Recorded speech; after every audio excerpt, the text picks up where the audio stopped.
Somewhere on the shortwave radio spectrum, a signal has been broadcasting for decades. Most of the time, it does almost nothing. It buzzes. Again and again. Hour after hour, day after day. Then, without warning, the buzzing stops and a voice reads a strange message in Russian. Numbers, names, code words. Then the buzz returns. This is UVB-76, better known as the buzzer. And after decades of listening, recording, guessing, and arguing, one question still remains. What is it really for? UVB-76 is commonly associated with the shortwave frequency 4625 kHz.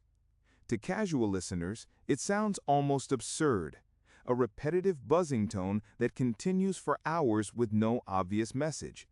But to radio hobbyists, military watchers, and mystery fans, it has become one of the strangest broadcasts in the world. The reason is simple. The signal is not silent. It is not random static. It is controlled, persistent, and sometimes interrupted by human voices. That means someone is maintaining it, and someone, somewhere, may still be listening. The buzzer became famous because it feels like something left over from another era. Popular Mechanics reports that the station has transmitted beeps, buzzes, and spoken phrases since at least the 1970s.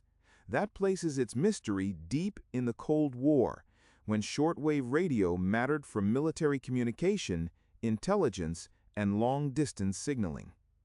At first, the station was known mostly to dedicated listeners. But as recordings spread online, UVB-76 became a global obsession.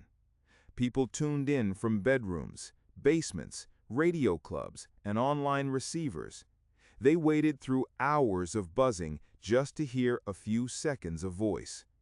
The voice messages are part of what makes the station so unsettling. They're usually short.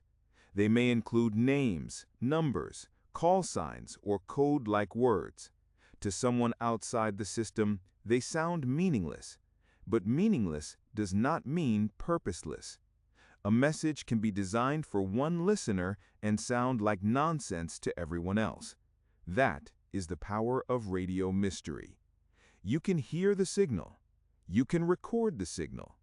But you may never know what the signal means. Over the years, theories about the buzzer have multiplied. Some people have claimed it is connected with spies. Others have imagined it as part of a dead-hand nuclear system. Some believe it is a channel marker, a way to keep a frequency occupied and ready. The most grounded explanations point toward military communications. Priam, a radio monitoring project, describes the buzzer as a Russian military command network serving the Western Military District.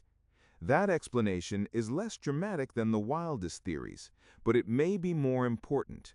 A boring signal can still be useful, and a simple system can survive for decades because it works. In 2010, listeners noticed unusual changes. Popular Mechanics reports that the station temporarily stopped broadcasting, later resumed, and around that period its call sign and behavior changed. For a signal famous for repetition, even a small change felt dramatic. Radio watchers reported pauses, voices, new identifiers, and possible shifts in transmitter location. The mystery did not end.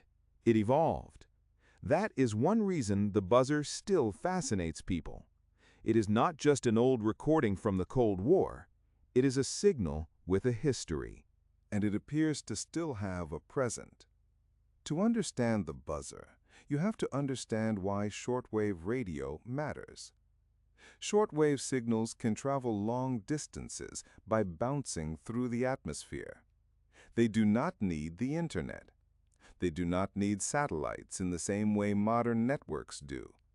They can be received with relatively simple equipment. That makes shortwave old, but not useless. In a world of fragile digital systems, sometimes the older tool is the backup that survives. The safest answer is also the most frustrating. UVB-76 is likely connected to military communication. It may keep a frequency open. It may signal that receiving stations should remain alert. It may transmit coded messages when needed. But because the operators do not publicly explain it, the full purpose remains hidden. And that is why the buzzer works so well as a mystery. It gives the public just enough to hear, but not enough to understand. For decades, people have listened to the buzzer and tried to turn sound into certainty. They have mapped it, recorded it, argued over it, and built theories around it. But the signal keeps doing what it has always done. It buzzes, it waits, and sometimes a voice breaks through. Maybe the buzzer is not the most dangerous radio station in the world. Maybe it is not a doomsday machine or a spy network from a movie. Maybe it is something colder and more practical, a military signal, a standing channel, a reminder that some parts of history did not end. They are still broadcasting.